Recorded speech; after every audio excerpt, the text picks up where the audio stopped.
సూర్య భగవానుడి జన్మదినమైన రథసప్తమి రోజు సూర్య భగవానుడి మనము పూజిస్తే మనకి ఆరోగ్యం, సంపదలు, అలాగే ఆయురారోగ్యాలు, అష్టైశ్వర్యాలు సిద్ధిస్తాయని మనము నమ్ముతామన్నమాట. సో ఇవాళ రథసప్తమి రోజు మనము పూజ ఏ విధంగా చేసుకోవాలి, ఈ సంవత్సరం 2026లో రథసప్తమి ఆదివారం అయితే వచ్చిందనమాట, 25వ తారీఖు. సో కాబట్టి మనందరము ఆ సూర్య భగవాన్కి ఎలా పూజించుకోవాలో ఈ వీడియోలో అయితే తెలుసుకుందాం. ఈ వీడియోని లాస్ట్ వరకు చూడడానికి ప్రయత్నించండి. ఈరోజు సూర్య భగవానుడు 7 గుర్రాలతో రథంపై ఉత్తరాయణ దిశగా పైన మొదలు పెడతాడనమాట. కాబట్టి ఇవాళ మనందరము ఆ స్వామికి పూజించుకోవాలి. ముందుగా మనము జిల్లేడు కానీ అలాగే రేగు ఆకులు కానీ 7 స్థలాలలో మన ఒంటి పైన పెట్టుకొని తలపైన, భుజాల పైన, పొట్ట పైన, వీపు పైన, తొడల పైన పెట్టుకొని స్నానం చేసి తర్వాత స్వామివారికి యథావిధిగా 7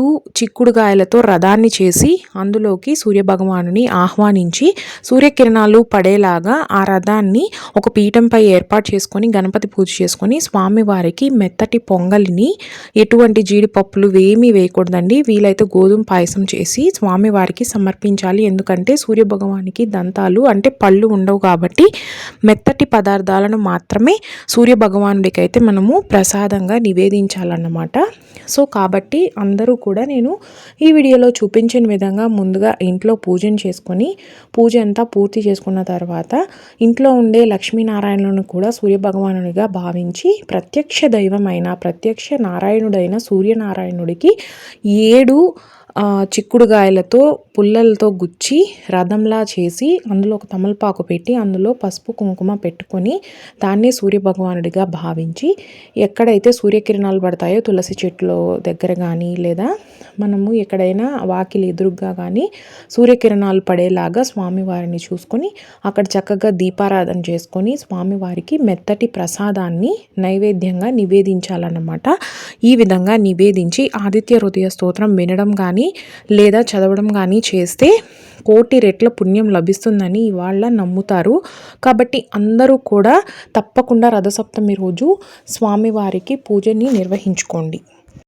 వీలైతే సూర్యునికి అర్ఘ్యం కూడా అంటే తర్పణాన్ని కూడా వదలండి. ఏం లేదండి, సింపుల్గా ఒక రాగి చెంబులో నీళ్ళని తీసుకొని అందులో కొంచెము నువ్వులు కానీ లేదా పసుపు బియ్యం అంటే అక్షింతలు ఉంటాయి కదా అవి కానీ లేదా పువ్వుల రెక్కలు కానీ వేసుకొనేసి చక్కగా కశ్యప మహాముని అలాగే అదితి దంపతులకు సూర్యభగవానుడు ఈరోజే జన్మిస్తారనమాట. సూర్యుడు దక్షిణాయనం ముగించి ఉత్తర దిశగా ప్రారంభిస్తారు తన ప్రయాణాన్ని. అలాగే రోజుడు సూర్యుడు బ్రహ్మ విష్ణు మహేశ్వర స్వరూపంగా ఉంటాడని, సూర్యోపాసనతో పాపాలు తొలగిపోతాయని నమ్మకం అన్నమాట. మనము ఇవాళ స్వామికి పూజ చేయడం వల్ల ఆరోగ్యంలో చాలా మార్పులు వస్తాయన్నమాట. దీర్ఘకాలిక వ్యాధులు అలాగే మనకి ఏవైనా అనారోగ్య సమస్యలు ఉంటే సూర్యోదయానికి ముందు స్నానం చేయడం వల్ల ఈ ఆరోగ్య సమస్యలన్నీ కూడా దూరం అయిపోతాయి. అలాగే చారిత్రక కథ ప్రకారము యశోవర్మ రాజుకు కుమారుడు జన్మించిన కథతో ముడిపడి ఉంటుంది అన్నమాట. ఇది సూర్యోదయానికి ముందే తలపై 7 జిల్లేడు ఆకులు లేదా చిక్కుడు ఆకులను పెట్టుకొని స్నానం చేయాలి. అలాగే సూర్య భగవానికి దీపం వెలిగించి పాయసం కానీ పొంగలి కానీ నైవేద్యంగా సమర్పించాలన్నమాట. సూర్యుడికి సంబంధించిన వస్తువులను అంటే గోధుమలను దానం చేయడం వల్ల చాలా మంచి జరుగుతుంది. ముగ్గులో పిడకలు పెట్టి పాలు పొంగించడం, అలాగే ఇంటి ముందు రథం ముగ్గు వేసుకోవడం, అందులో సూర్యుని ఆవాహించడం చేసి రంగవల్లికలు దిద్దుకుంటే చాలా చాలా మంచిదన్నమాట. ఈ సాంప్రదాయాలన్నింటినీ పాటించడం వల్ల స్వామివారి అనుగ్రహం పొంది మనకి ఆరోగ్యం, ఆయుష్ అలాగే శ్రేయస్సు దొరుకుతాయన్నమాట. సో అందరూ సింపుల్గా ఈ విధంగా సూర్యనారాయణుడికి పూజ చేసుకొని అలాగే వీలైతే అందరూ కూడా విష్ణు ఆలయానికి వెళ్ళి లేదా సూర్యభగవాని ఆలయాలు ఎక్కడైనా మీకు ఉంటే వీలైతే వెళ్ళి దర్శనం చేసుకోండి.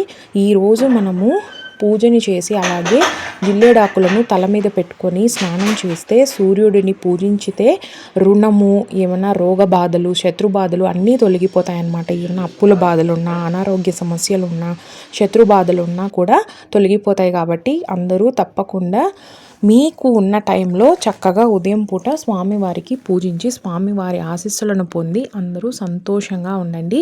ఏ పూజనైనా కాంప్లికేటెడ్గా చేసుకోవద్దండి, సింపుల్గా మీకు వీలైనంత వరకు చేసుకోవడానికి ప్రయత్నించండి. సో ఈ విధంగా చిక్కుడు గింజలతో రథాన్ని అయితే చేసుకోవాలన్నమాట. ఈ వీడియో మీకు యూస్ఫుల్ అనిపిస్తే సబ్స్క్రైబ్ చేసి షేర్ చేయండి.